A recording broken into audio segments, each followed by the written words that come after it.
Welcome back to AM Agenda. We're going straight to our panel of politicians now. Joining me from Adelaide, the Labor MP Amanda Rishworth. Good morning to you. Good morning, Ashley. And here in the Sydney studio, the Liberal MP Paul Fletcher. Good morning. Good morning. Paul, I want to start with you. We've heard, of course, the government's side and what they're expecting from Joe Hockey today. What do you expect Mr Hockey to outline this afternoon? Well, Joe will be laying out in substance and in detail additional opposition response to the budget of last week. In many ways, he'll be doing the job that the government should have done but failed to do, which was to be specific about additional areas of saving.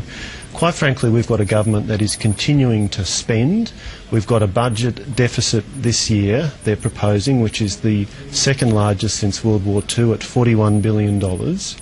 The largest was last year at $58 billion. So we've got a government that is spending in a very undisciplined fashion, and it falls to the opposition, to the Liberal and National parties, to be showing the way that we should be going forward.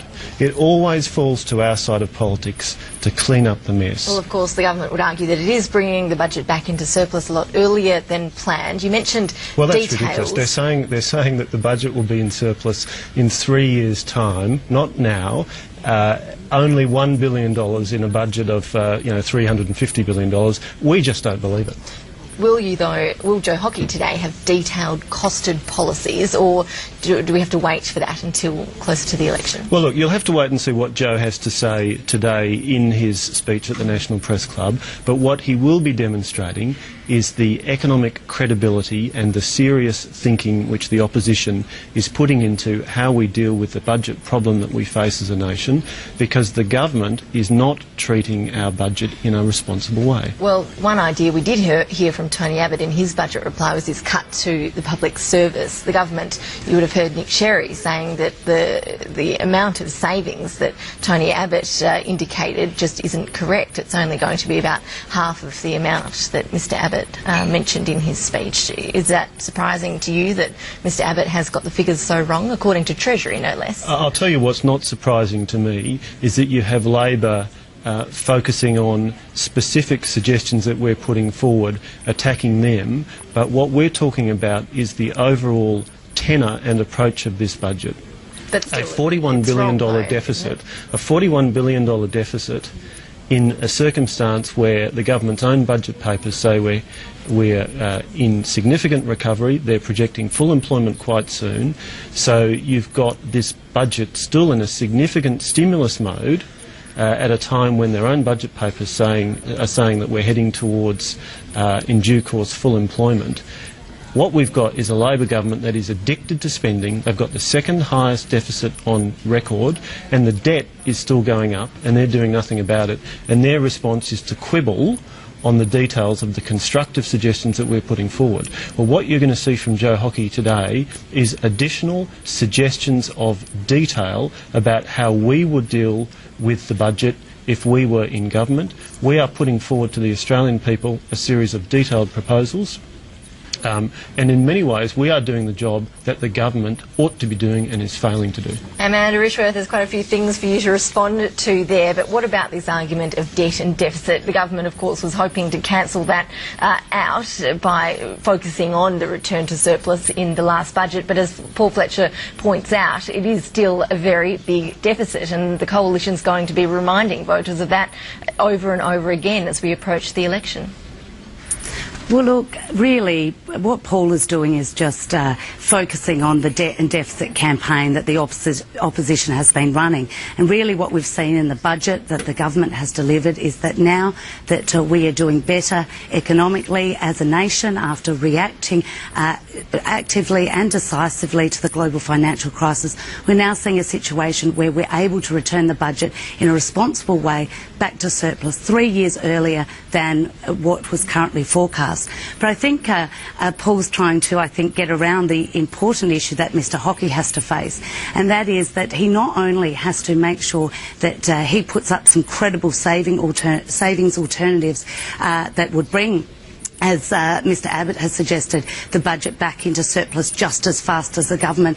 But he also has to actually account for the close to $15 billion extra election spending that he's already committed to. So there's a big task for Mr Hockey if he wants to maintain any economic credibility. Well, of course, the timing of today's National Press Club is good for the Coalition. It would like to get the focus off Tony Abbott's TV gaffe the other night, a gaffe that even some Liberals behind the scenes are saying, yes, it wasn't Tony Abbott's finest hour. But yesterday, Mr Abbott himself wasn't backing away from the comments. Let's just have a quick look back at the last couple of days of Tony Abbott. Sometimes, in the heat of discussion, you go a little bit further than you would if it was an absolutely calm, considered, prepared, scripted remark. You know, if you go in front of Kerry O'Brien, you are going to be subjected to a forensic cross-examination. That's his job, that's what he does. He's been doing it for years and he does it very well. And look, you know, Kerry does a pretty good line in indignation. But I was trying to be fair dinkum with Kerry O'Brien last night, just as I'm trying to be fair dinkum with you today. Yesterday, government minister after minister were trotted out to attack Tony Abbott, Wayne Swan among them.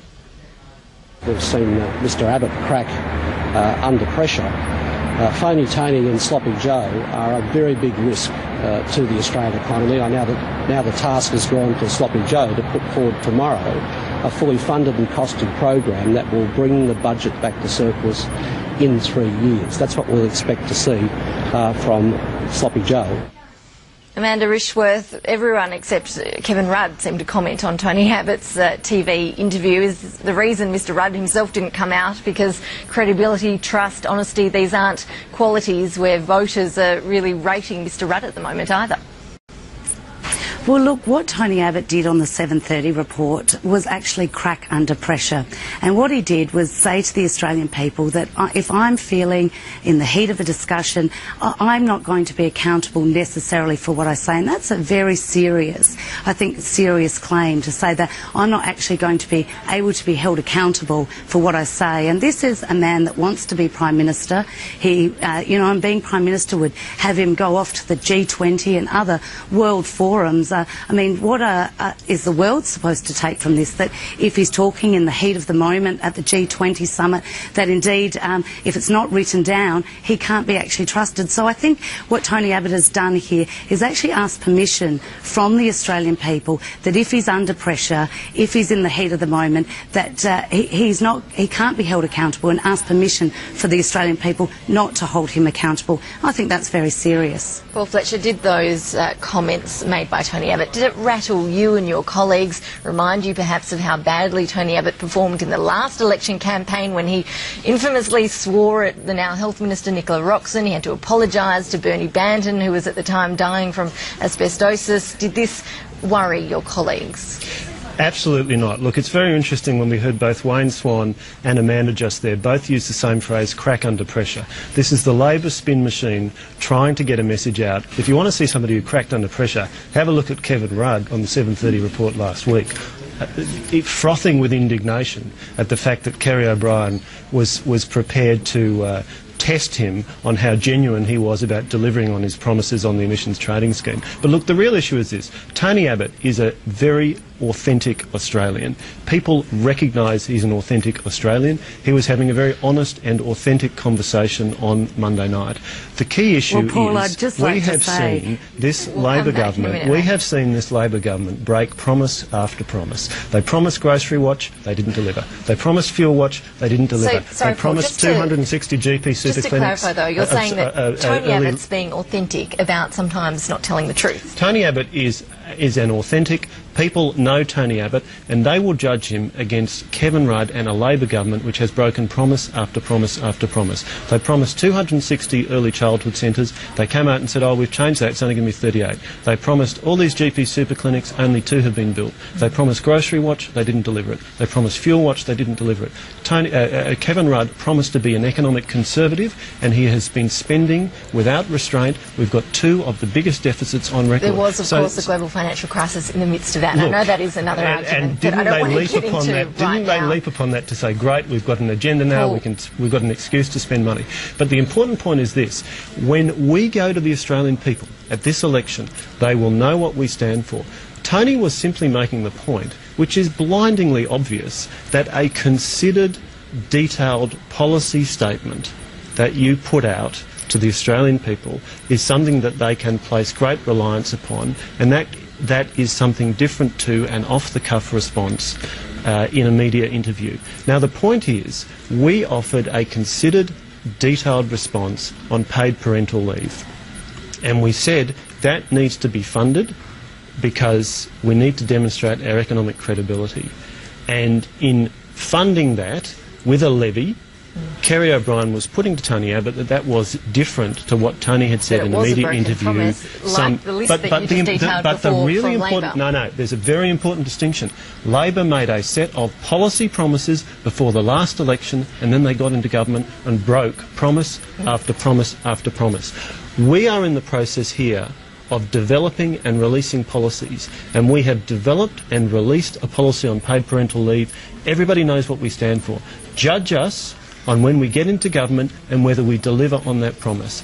Judge us as you would have judged the Howard government on when we got into government and delivered on our economic promises. And once again, when we get into government this time, we will deliver on our economic promises and clean up the mess of debt and deficit that this Labor government is leaving us. I'm sure that voters will be judging Tony Abbott. I'll be interested to see the next lot of opinion polls to see how they rated Mr Abbott's performance the other night. Amanda Richworth, of course, Labor was very quick to jump on this. We saw new TV ads rolled out within a matter of hours, repeating some of the statements from Tony Abbott in that interview.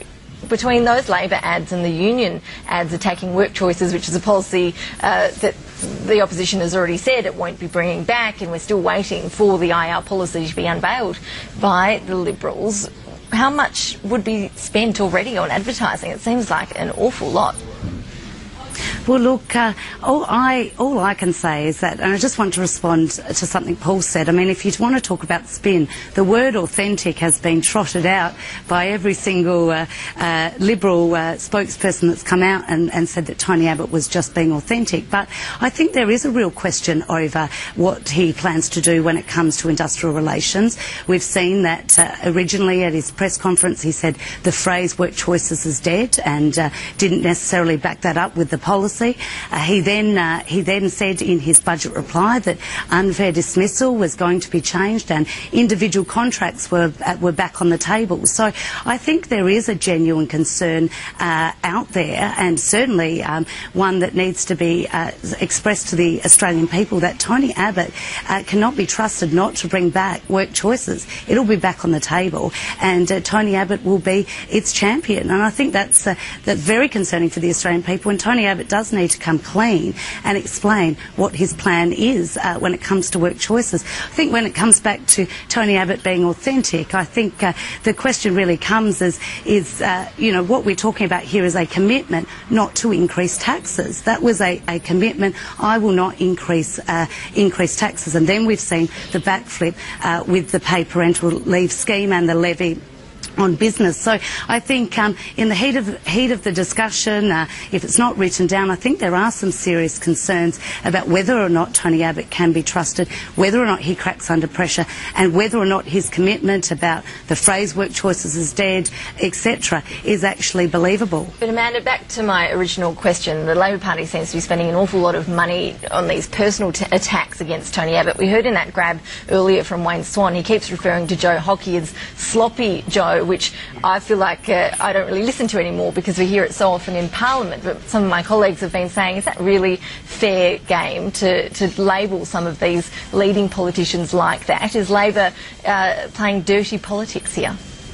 Well, I think you've seen from what the Liberal Party has put forward, certainly some attacks on Kevin Rudd, and the Parliament is a robust place of debate. So certainly the Liberal Party hasn't been holding back when it comes to attacking Kevin Rudd and making some personal comments about his communication style, for example. So I don't think that you could say that the Labor Party is playing dirty politics when the Liberal Party is running a number of scare campaigns, including direct attacks on the Prime Minister. Well, Fletcher, we are running out of time. I just want to breach one last topic with you. The Australian newspapers reporting this morning that your colleague, Michael Johnson, has been using parliamentary resources to try and broker export deals with China. Is that appropriate? Look, all I know is what I've seen in the newspaper. Michael is entitled to the presumption of innocence. If somebody wants to make an allegation, then I'm sure it's up to him and others to put the facts forward. But that's really a distraction from the main issue. The main issue is we've got a government which is running huge budget deficits every year. The debt is rising. The debt is going to peak at nearly $100 billion in 2012-13. We won't get rid of that debt for another 5 years if you can believe these people that they're going to stop spending soon. And what they've done with this budget is they've said, oh, well, we're going to keep spending this year, but believe us, we're going to stop spending in 2 or 3 years' time. Well, I don't believe them, the Liberal Party doesn't believe them, and I tell you, a lot of Australians don't believe them. Nice segue from Michael Johnson onto government debt. I'm not sure quite how that happened, Paul Fletcher. I'm sure that Michael Johnson will be coming out with a statement himself this morning in reaction to that report that was on the front page of the Australian newspaper this morning. We have run out of time. Paul Fletcher, Amanda Rishworth, thank you for joining us. Thank you. We'll be back after this very quick break.